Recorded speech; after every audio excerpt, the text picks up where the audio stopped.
नमस्कार। आज फिर स्वागत है आपका दिल की बात प्रकाश के साथ में। आज हम एक ऐसे व्यक्ति से दिल की बात सुनेंगे जिनका जन्म संयुक्त बिहार और अब झारखंड के देवघर में हुआ था, जिन्होंने अपनी पढ़ाई पटना के सेंट जेवियर स्कूल और सेंट माइकल स्कूल से की और पटना साइंस कॉलेज से फिजिक्स में ऑनर्स किया और अपने यूनिवर्सिटी के टॉप ग्रेजुएट थे। आप 1977 में फिजिक्स की पढ़ाई करने के बाद भी आईपीएस ऑफिसर बने और आज बिहार के पुलिस सेवा में एडिशनल डायरेक्टर जनरल हैं। और आपकी सबसे बड़ी पहचान है कि आपने बिहार में अंडर प्रिविलेज्ड गरीब बच्चों की पढ़ाई के लिए अपना समय और अपना साधन दोनों लगाया है।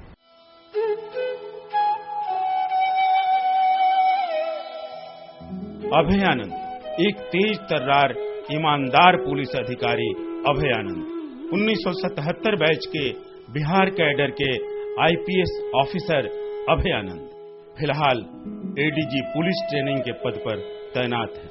पुलिस की वर्दी में एक ऐसा गुरु जिसने गरीब मेधावी छात्रों के सपनों को लगाए पंख, एक ऐसा वर्दीधारी जिसके कंधे पर टके हैं कई सितारे, जबकि वो बनाना चाहता है सामान्य मेधावी छात्रों को इंजीनियरिंग का बड़ा सितारा। देश दुनिया में धूम मचाने वाले सुपर 30 मिशन के एक महत्वपूर्ण स्तंभ रहे अभय आनंद आज भी निभा रहे हैं एक आईआईटीएन गुरु की भूमिका। आपके पिता भी पुलिस सेवा में थे, वे बिहार के डीजीपी भी रहे। हमेशा से अपने पिता के बताए रास्ते पर सत्य और निष्ठा के साथ चलते रहे अभय आनंद ने लोगों की सेवा को ही बनाया अपना व्रत। सेंट माइकल और सेंट जेवियर जैसे स्कूलों से शुरुआती पढ़ाई की और पटना यूनिवर्सिटी से फिजिक्स ऑनर्स में बेस्ट ग्रेजुएट का अवार्ड जीतने वाले अभय आनंद बतौर फिजिक्स मास्टर आज अपनी एक अलग और खास पहचान रखते हैं। बतौर आईपीएस 1977 में हैदराबाद की पुलिस एकेडमी से ट्रेनिंग लेकर आपने बिहार के कई जिलों में एसपी और एएसपी की कमान संभालते हुए जिलों में तैनाती के दौरान अपने समाज को, गांव को, लोगों को करीब से देखा और जाना। तब से ही मन में जागा समाज सेवा का भाव। शिक्षा के मिशन से खुद को जोड़कर पुलिस महकमे का भी आपने गौरव बढ़ाया। करीब 4 सालों तक आप देश की सबसे विश्वसनीय जांच एजेंसी सीबीआई के एसपी भी रहे। बतौर डीआईजी रांची हेडक्वार्टर और स्पेशल ब्रांच का दायित्व भी आपने संभाला। पटना में आपका निजी आवास भी है, जहां मां और पत्नी रहती है। हम लोग काफी एक दूसरे के पूरक रहे पूरी जिंदगी भर। कार्य क्षेत्र हम लोग का बिल्कुल अलग रहा, लेकिन घर में बिल्कुल दूसरा माहौल रहता है। कार्य क्षेत्र में हम लोग अपना पेशे का काम करते हैं, घर में तो घर है।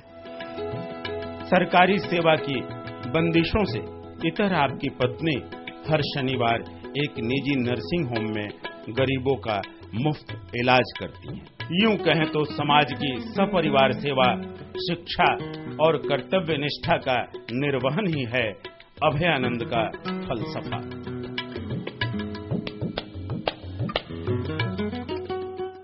आप हैं श्री अभय आनंद जी, आपको बहुत स्वागत है। पहले तो जानना चाहता हूं बचपन की बात कि साइंस में, फिजिक्स में कैसे आपका रुझान हुआ? आपको जान करके आश्चर्य होगा प्रकाश जी कि मेरे घर में किसी ने साइंस नहीं पढ़ा है। क्लास 7th 8th से ही फिजिक्स जब हमने पढ़ना शुरू किया स्कूल में पहली बार, तो ऐसा महसूस हुआ कि शायद यही विषय है और बना हुआ है मेरे ही लिए। उसमें इंटरेस्ट डेवलप हुआ और बीएससी तक रहा।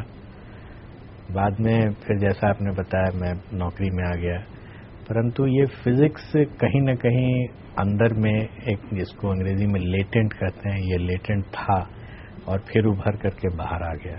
मैंने कहीं पढ़ा कि आपने शायद कहा था कि मैथमेटिक्स जो है वो विषय नहीं है, वो लैंग्वेज है। जी। तो ये मैथमेटिक्स में चाहता बाद में काफी, मुझे लगता है जब सुपर 30 आपने शुरू किया था और मैथमेटिक्स के साथ आपका जुड़ान हुआ, तब आपके कहने का मतलब क्या है? जब मैं पढ़ रहा था फिजिक्स, उस समय मैथ्स के विषय में ये कहा जाता था कि किसी को अगर साइंस पढ़ना हो तो उसका मैथमेटिक्स अच्छा होना चाहिए, तभी वो साइंस पढ़ सकता है। और आप में अगर लीडरशिप है तो आप वो निदान उनके बीच से ही, उन्हीं से आप खुजवा लेंगे। इसी चीज को मैंने सुपर 30 में भी ट्राई किया था। बच्चे हैं, तेज हैं, उनको हम एक जगह लाते हैं और उनको हम पढ़ा नहीं सकते हैं। कोई अगर कहता है कि वो पढ़ा देता है और वो IIT हो जाता है बच्चा, वो गलत बोलता है, क्योंकि उसके अंदर की जो शक्ति है उसको सिर्फ आप उस पहचानने में उसकी मदद कर देते हैं और आप रिएक्शंस को कैटलाइज करते हैं एंड देन इट इवॉल्व्स। तो ये सिर्फ पढ़ाई में ही नहीं, हर तरह की चीजों में निकाली जा सकती है। तो आपका मानना है कि समाज के भीतर जो भी कमियां या जो भी आवश्यकताएं हैं या जो भी परिवर्तन हम करना चाहते हैं वो समाज के भीतर से ही होगा? बिल्कुल, एब्सोल्युटली, इससे अधिक और कोई सत्य नहीं हो सकता है। एकदम सही कहा आपने। और इसी को मद्देनजर रखते हुए आपने जो बिहार के गरीब बच्चों, जो एक्सपेंसिव कोचिंग सेंटर्स में नहीं जा सकते थे, जिनको मदद वैसी नहीं मिल सकती थी, या जिनके पास उस तरह का वातावरण नहीं होता था जो आगे बढ़ सके IIT के लिए या दूसरे कॉम्पिटिटिव एग्जाम्स के लिए, उनको आपने पहचाना, उस मिशन को पहचाना और उस मिशन के तहत आपने काम करना शुरू किया। और सुपर 30 मेरा ख्याल है 2002 में शुरू हुआ था। जी, हम लोगों ने 2002 में इसका प्रयोग प्रारंभ किया था। 2003 में पहली परीक्षा उसकी IIT की हुई थी। जी, पहली परीक्षा में मुझे याद है करीब 18 बच्चे आए थे, सक्सीड किए थे। और 2008 तक जो है वो 100% रिजल्ट हो गया सुपर 30 का। सुपर 30 अब एक ब्रांड है जो सिर्फ बिहार नहीं, सिर्फ हिंदुस्तान नहीं, बल्कि ग्लोबली रिकॉग्नाइज्ड ब्रांड है, जिसको आपने शुरू करने में आप उसके संस्थापक रहे हैं। आप you are one of the pioneers in that along with Anand ji. I think you started super 30 and it really has succeeded.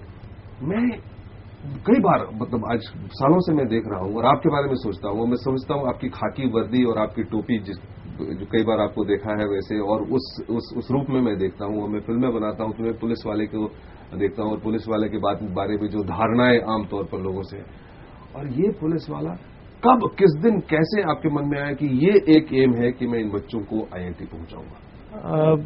कोई एक दिन में तो नहीं था। सबसे पहले तो इसकी शुरुआत हमारे अपने दोनों बच्चों के साथ हुई जब वो क्लास 1-2 में थे। और वो एक छोटी सी घटना मुझे याद है। मैं एक जिले में SP था, पटने में नहीं था, और मैं आया था किसी काम से पटने में, और मेरा बेटा पढ़ रहा था यहाँ क्लास 1 में। उसने एक क्लास टेस्ट में सभी क्वेश्चंस गलत किए थे। वो क्वेश्चंस है मल्टीप्लिकेशन के, 7 into 6 और 5 into 5 टाइप के, ऑल 10 रॉन्ग, 0 out of 10,000। मैंने उससे पूछा था कि ये क्यों गलत हो गया तुम्हारा? तो उसने कहा कि मिस कहती है कि सब टेबल्स को लर्न करना होगा, मैं नहीं लर्न कर सकता और याद नहीं कर सकता। मैंने ऐसे ही उससे पूछा कि तुमको नंबर समझ में आता है? ये हाँ, नंबर समझ में आता है। एक क्वेश्चन ऐसे ही निकल गया मेरे मन से कि दुनिया का सबसे बड़ा नंबर क्या हो सकता है। एंड मुझे कोई उम्मीद नहीं थी कि इस क्वेश्चन का आंसर क्लास 1 का लड़का दे सकता है। मैंने देखा कि वो सोचना शुरू किया और थोड़ी देर के बाद उसने कहा कि ऐसा कोई नंबर हो ही नहीं सकता है। आई ग्रू वेरी इंक्विजिटिव कि इसके मन में कौन सी बात आई क्लास 1 में। अगर वो शायद इन्फिनिटी बोलता तो मैं समझता कि कहीं से जान गया है, रख लिया है। उसने कहा कि आप कोई भी ऐसा नंबर हमको देंगे तो उसमें मैं +1 कर दूंगा। और ये जो उत्तर है, वहीं से शायद मेरी जिंदगी में जो अभी मैं कॉन्सेप्ट्स बोल रहा हूं, ये सब की शुरुआत उसी एक सेंटेंस से है। उस समय हमको लगा कि अगर क्लास 1 का बच्चा अपनी शक्ति का एहसास कर सकता है या मैं उसको करा सकता हूं, इससे अच्छी कोई चीज नहीं होगी। उसको किसी ने कुछ नहीं बताया था, सिर्फ एक क्वेश्चन ने उसको प्रोवोक किया कि तुम अपने आप से सोचना शुरू करो। सोचना शुरू करो? तो मेरा काम ही वही है कि हम लोगों को प्रोवोक करें कि look, you have it in you, you can do it, so do it, and I'll be able to catalyze your reactions if I can. If I'm getting it right, somewhere I think you said that एक शिक्षक का या एक instructor का ये जरूरी नहीं होता है कि वो सब सवालों के सही जवाब दे, लेकिन वो सही सवाल कर सके. जी, मैंने इसको एक एडेज के रूप में अपनाया है for my self. Teacher is one who never gives the right answer, keeps asking the right questions. The teacher is one who never gives the right answers but keeps asking the right questions. सही सवाल पूछता रहता है, वही शिक्षक है, वही प्रभोग कर सकता है. हम और जानेंगे अभय जी से उनके सारे सोच के बारे में, उनके पैशन के बारे में, उनके काम के बारे में. जल्दी लौटते हैं छोटे से ब्रेक के बाद.